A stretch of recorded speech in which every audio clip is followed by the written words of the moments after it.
Hi,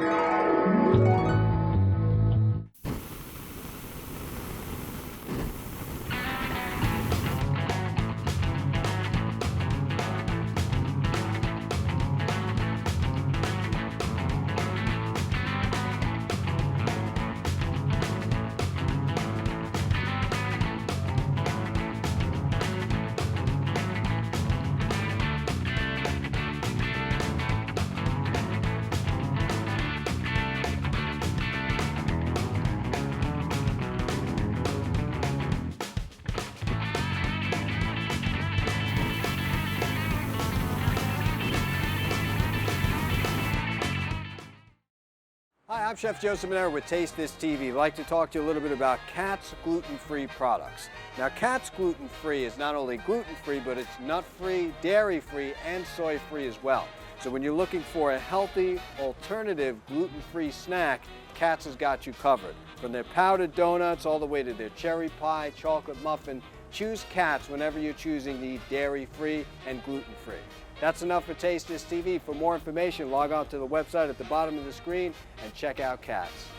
Hi, I'm Mark Solasz, and we're here at Master Purveyors. And I'm the Flaming Greek. And Mark, what are we doing today? I understand we're going to be doing some sirloins, New York strips. We're going to take a big piece of meat, and we're going to cut it down into a steak that the mom and pop gets in the kitchen. Let's go. I'm impressed. So this is a hindquarter. You've seen this piece of meat basically, and maybe in the movies, in Rocky. Right, but everyone's punching it. But out of this piece of meat, these are the rounds. This is the round cut. This is the hip section, and this is the short loin section. And out of the short loin section, we get the New York strip. You also get the filet mignon, porterhouse tails, T-bone steaks. Down here is where you get the filet mignon. All from here and down. So what we're going to do is, in order to get the piece of meat out of here, we basically have to cut it, trim it up. So what we have to do is first, this is the hindquarter, we have to take the flank off. This is the flank section we have to take off the carcass. And in the flank, you've heard of flank steaks. Yes. And that's where this piece of meat, that's where the flank steak comes from, this piece of meat. So we're going to take this off, come down.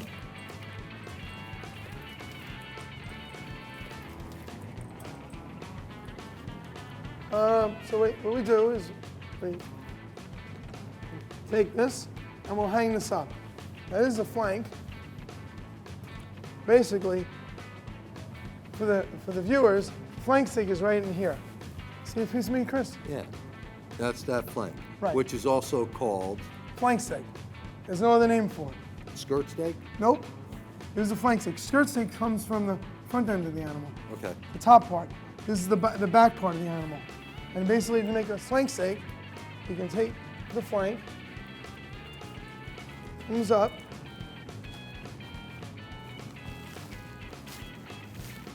That's how you do it. So all you people out there that go grocery shopping, this is it. So I'm going to remove the flank steak and show you how it's done. So we pull it, we take the knife and we pull down the seam and we separate the flank from the piece of fat that's behind it. And as you do it, you can basically find where the flank stops. And this is the flank steak. Now you may not recognize it because it's got fat cover on it, but as you can see, I can take this to the bench and we can clean this up and we can show you what the flank looks like. All right, so you did the flank, now you're going to do the New York strip. Right, so the New York strip, as we discussed earlier, comes from this section of the meat. So in order to be able to pull this out, we have to break apart this side from this side. Because I see a lot of bone here. And Yeah, so what we do is basically, we have to get an angle, which is basically underneath the hip bone. That's the hip bone. Okay. We get a little bit underneath the hip bone, and we have to cut across. And this is your round. Watch your hands, please. Oh, I got it. See how I separated it? Yes. So a little bit further. This is hard work. Uh-huh. So Not so hard. I see you got some liquid coming out here. Oh, the blood. Well, naturally, there's still a blood inside Blood. the right. Because So- you know, when you actually look at it the way it is, you wouldn't think. It's dry. It dries out, so it hangs. So basically separated it so I can get my saw inside. This is interesting because it all comes together. You're gonna see, I could just see in this slit over here what it is. Okay, so we.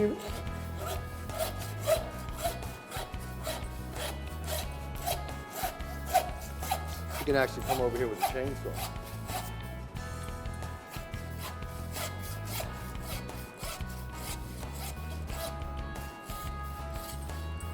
So this whole thing's gonna drop. Not quite. Well, this thing's gotta be 100 pounds.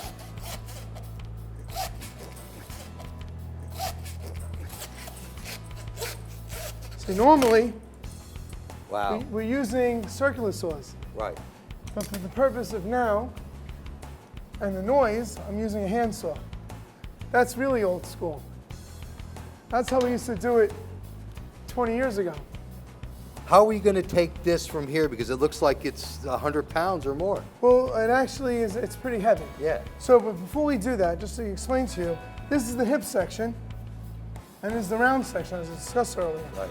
So you can see from the hip section, there's other cuts. Beef stews come out of this section. Your top butt steaks come out of this section. And that section over here is what separates us from the rounds and the sirloin.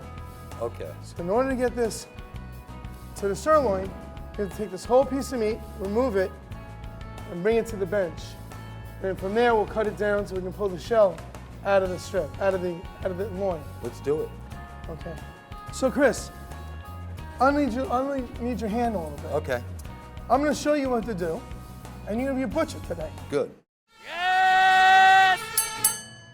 The authentic recipes for all of our products are signature to La Morena. The chilies are literally hand-picked for each can.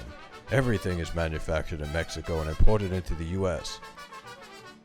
La Morena is best known for its quality and authentic flavor, giving our users a taste of home. Stock up on flavor with La Morena. All right, so you're now going to be working with Master. Yes, I want to work Okay, with so the I'm going master. to open it up a little bit more, right? Yeah. Okay, so you see how this piece of meat's hanging? Yes. I'm going to pick up this piece of meat, Okay. and all I need you to do is take the knife Yeah. and cut right across. See, I'm going to open it Yeah. up for you, Yeah. okay? And you're just going to follow through with the cut. Okay. So stand over here. Don't drop your knife, I will not. okay? No, but don't do it yet. I'm excited. Okay, so I'm gonna pick it up, and all you're gonna do is you're gonna, Give it a nice clean cut. and I'm gonna put the, well, yeah, On well, the I'll handle. carry it. Okay, 1 second, hold on. Hold on. All right, Chris, you're gonna take the knife and put it through the, right, perfect. Got it? Yep, and Go. cut right, cut, there you go. Perfect. So now you see this piece of meat. Unbelievable. This weighs about 100 pounds. Follow me, we're gonna go to the other room. Take the knife. Gotcha. So Chris, this is the whole loin. Right. In order for us to get the New York strip out of it, we need to take the hip section off of it. All right, let's see you do it. Okay, so what we're gonna do is I'll put it right on the bandsaw.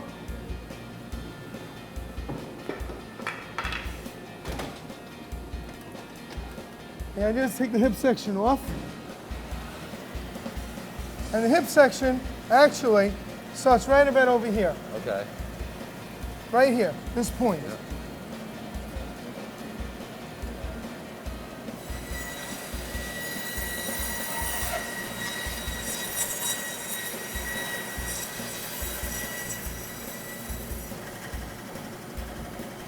Okay? Machine. Now that's a big piece of beef. Now, maybe the viewers can recognize that this over here That's it. What we've been looking is for. your New York sirloin.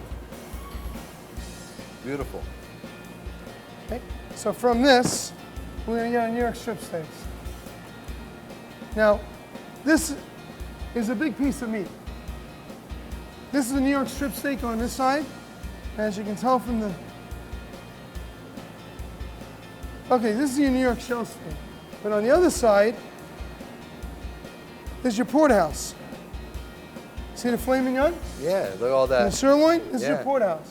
This cut of meat, because the filet mignon is still part of the sirloin, which makes the porterhouse, we're not going to cut into this piece of meat to show the viewers a New York strip steak.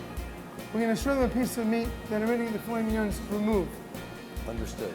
Because we can actually sell this to a steakhouse as porterhouse.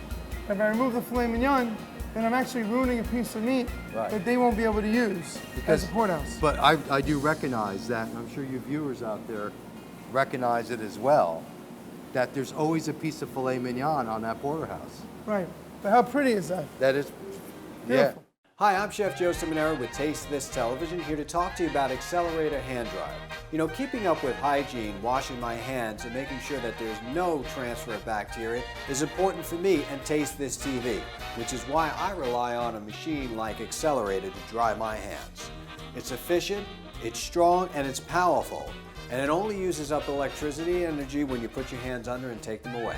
So for drying my hands in the kitchen, I rely on the Accelerator to handle all of those needs. For more information, log on to the website at the bottom of the screen. Okay, so what we're going to do is, for the purposes of showing the viewers this New York strip, this is the front side of that porterhouse, the Right. sirloin we were looking at earlier. Right, but as you can see, there's no filet mignon Right. on the other side of So the the meat. fillet, the extra tenderloin sits right here. Correct. And that makes the short loin, that makes the porterhouse, when the filet mignon sits on this side of that sirloin. Right. But we're going to And make it- New York strip steaks today, so we're going to work with a New York strip rather than a whole porterhouse. But you see, the thing is, the fillet runs the whole length of this actual piece of beef. That's correct. Actually, the bigger end of the filet mignon sits on one side, Right. and it tapers down to the tail. I noticed that because nobody really wants a tail. I'm saying, like, when I'm cutting it up, but I'm creative.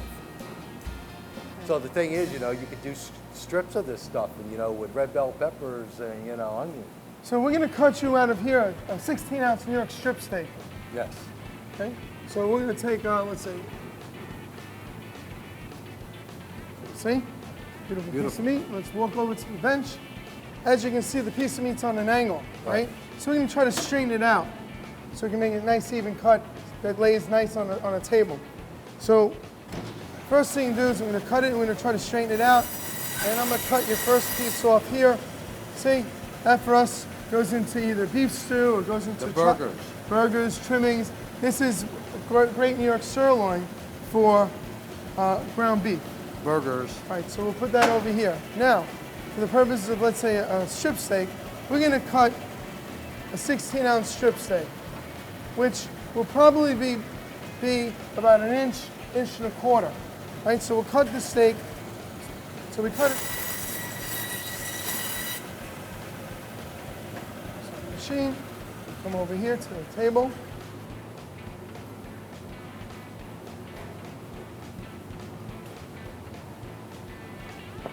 So basically, you trim it up that way is because of presentation, you know, and it's better for the consumer as far as you're getting a trimmed piece of meat, essentially, is what's happening. Right, so what I'm going to do, I'm just going to clean it up a little bit more.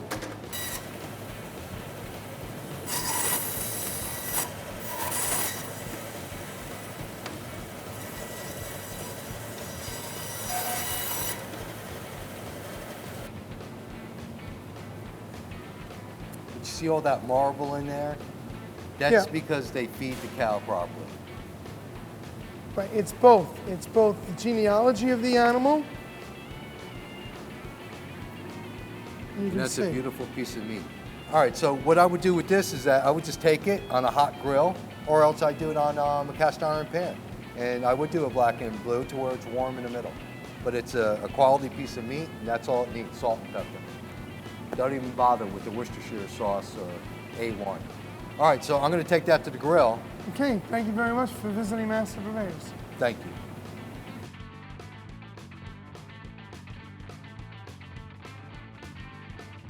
For generations, our family has perfected authentic Mexican dishes, from seasoned chicken and beef to carnitas, arroz, and barbacoa.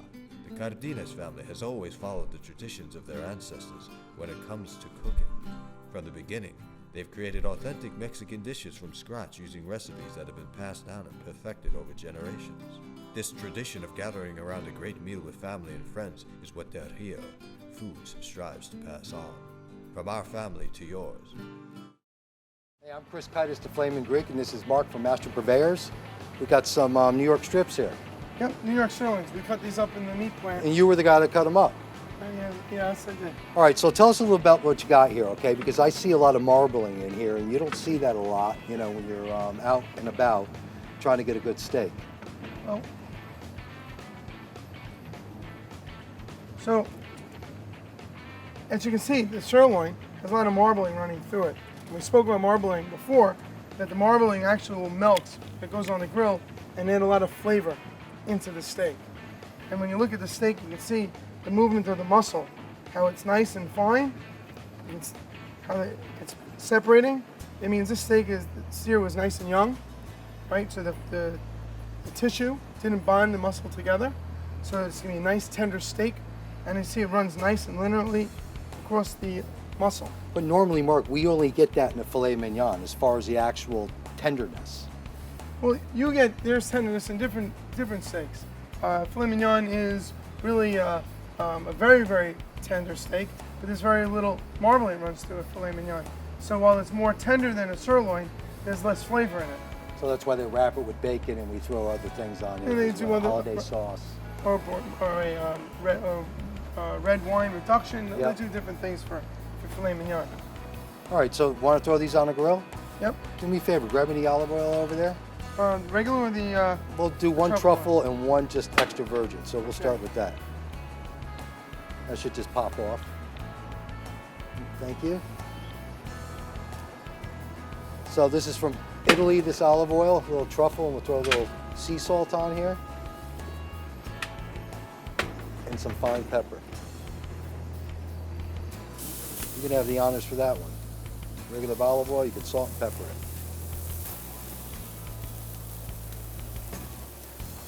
So I've been out and about, and you know, Master Purveyors has a very good reputation as far as, you know, the flavor of the meat. Can you explain to us maybe some of the restaurants, the finer restaurants that you're involved with?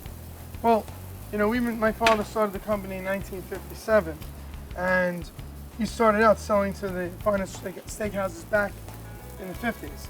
Peter Luger's 21 Club. And you still have your relationships with these restaurants 50 years later? Yep, we still sell them today. People, that says a lot about this beef, Master Purveyors. So let's do this while this is talking. What's the difference between this and, let's say, how do you go about aging a piece of steak? And do you actually age New York strips or just fillets? Well, there's two different kinds of ways of aging steak. There's wet aging and there's dry aging. Wet aging is where the piece of meat is, let's say, in a Cryovac bag. You may see that in a supermarket in the plastic pouches, and they let them sit in a bag for a period of time to allow the muscle to break down. Then there's dry aging, where, as you saw in the facility, we actually let the meat sit on a shelf for 3 weeks, and it just lets the air hit the meat, it dries out naturally, and then the fat that's inside the meat will actually emanate throughout the muscle, adding more flavor to it. So what do you think is more flavorful, the wet age or the dry age is definitely more flavorful, but there's also a nutty flavor profile to dry aging. Many people don't prefer a dry aged steak. Now, can I stop you? That's what I tasted with the dry age, is that nutty. I couldn't put my finger on it, but it does have that nutty taste. Yeah, and believe me, it's delicious. I love aged and dry aged steaks, but there are many people there that don't like a nutty flavor. They like to chew nice and clean, and those people actually will just prefer meat straight, I guess. I prefer the aged. This is great looking meat. So let me just grab a little more olive oil.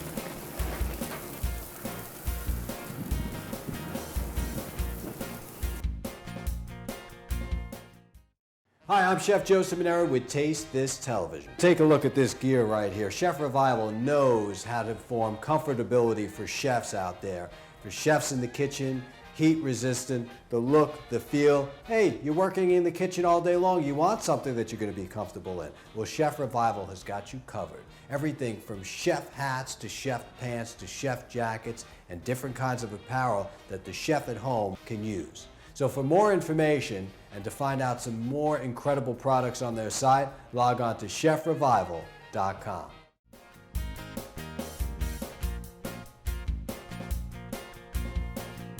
Mark, what grade beef is this? Well, this is certified Angus beef. In our facility, we specialize in prime beef and also certified Angus beef. Certified Angus beef is a little less costly. It's one step down in price point, but as you saw before, it's very rich in marbling. So if we're going to handle quality in our facility, we're either going to be a certified Angus beef a supplier or a prime supplier. And you probably are familiar with the name certified Angus beef because it's a common name that's branded throughout most of the supermarkets around the country. They say Angus, superior Angus beef. Well, those are the ones that aren't handling certified Angus beef. The certified Angus beef is a specific brand, and everybody tries to follow that lead. So they came up with different names. Superior Angus, Angus Supreme, Black Diamond Angus, Angus Gold, Black Angus. There's really only one program, and it's certified Angus beef, CAB. And that's the black steer that you see inside the shield. I've seen that. Right, that's certified Angus beef, and that's what we sell in addition to prime. And I saw you hand cut this all, so you hand cut all your beef there at Master Purveyors. Right. All the portion control meat that we do in our facility is done by hand. This way you can judge the quality of the meat, so when the meat's going to a particular customer or to a particular institution, you can actually look to see what they prefer. Some want a little more fat around it because it has more flavor. Some wants a leaner steak. Some wants a better trim to it. Some want maybe a 1/4 inch trim around the outside of the steak or an 1/8 inch trim. You know, some people are a little adverse to fat. So we have to basically keep our eye on the ball and make sure that steaks are actually trimmed to the customer's preference. Once again, you people saw me hit it with the actual fork. Well, I hit it on the other side. You don't want to hit it like this because once it's seared, you don't want all the juices to run out of it. All right, little torch.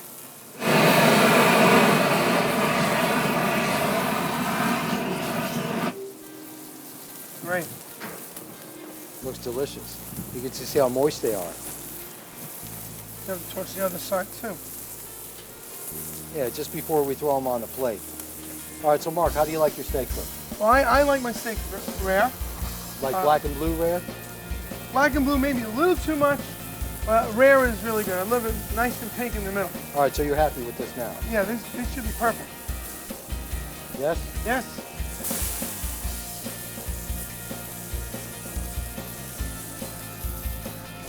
I'll torch this one.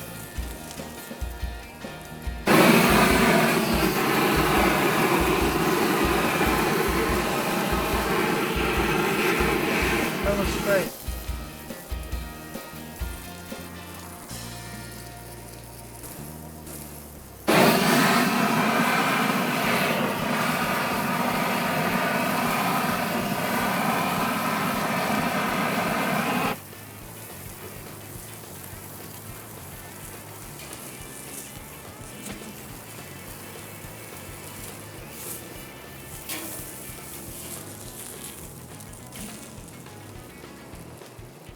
Delicious. Hi, I'm Chef Joe Seminara with Taste This TV. Being from Europe, a good espresso is hard to find. What's even harder is a great machine that makes it. Let me introduce you to Astoria. They've been putting their stamp and their label on incredible machines such as this one. And I give the stamp of approval to say that they make the espresso just the way I want it. I feel like I'm in Italy. So after you can determine whether or not you'd like a single shot, a double, or in my case a triple, then you have to realize what goes great with this espresso. If you're like me, you love sweets, and you're going to take your impastato mozzarella, you're going to put it in a bowl, and you're going to take your La Fasa vanilla, this is their ground vanilla seed, and you're going to put it right into the ricotta. Next, you can't forget La Rusticella, white truffle honey. And you're going to take a little bit of this white truffle honey, or in my case a lot, You're going to put that into the ricotta as well, and you're going to mix. What you're going to find is an incredible hint of vanilla / white truffle honey. Scoop it right on the top of your espresso, and you're going to sip. A combination of incredible cheese, vanilla, white truffles, and of course, espresso from Astoria. Taste this.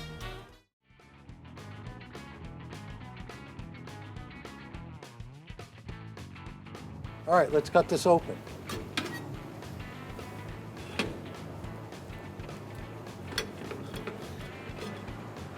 Good?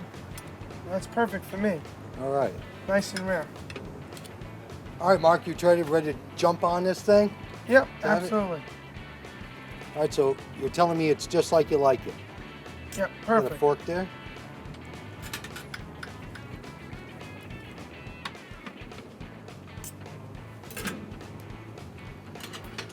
What's the corn for? Oh, we're gonna put a little corn on it. Thanks for reminding me.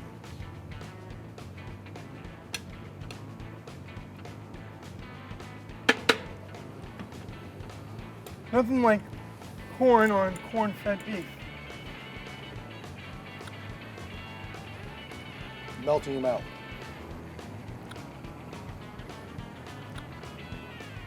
All right, this is another segment of Flamin' Greek. Mark, you must be damn proud about what you produced here. Well, thank you for having me on You're the show. Listen, till next time, I'm the Greek. This is Mark, Master Purveyors. Stay hot.